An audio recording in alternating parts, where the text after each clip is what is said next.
poviem vám jeden strašne vtipný príbeh. Ale možno, že sa zdá vtipný len mne. Za to, že som ho zažila.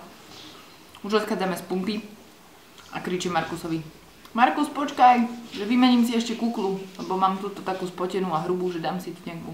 Markus sa postavil, zapálil si cigaretu, že jasné, jasné. Ja som sa začala hrabať v kufroch. Vyhrabala som proste čiernu kuklu. Začínam si ju dávať na hlavu. A keď som si ju celú natiahla, tak som zistila, že sú to nohavičky. Markus tam stál. A ja som mala na hlave natiahnuté čierne nohavičky.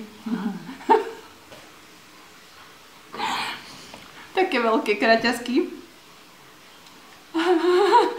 Potom som zbadala, že nejako mi nesedia oči, že to...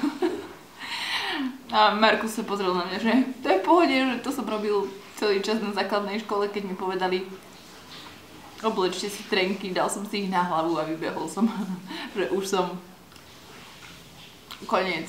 Taký záchvat smiechu, aký som zažila, tak to sa proste nedá inde zažiť. Len keď si človek v cudzej krajine navleče na hlavu nohavičky. Odpadávam.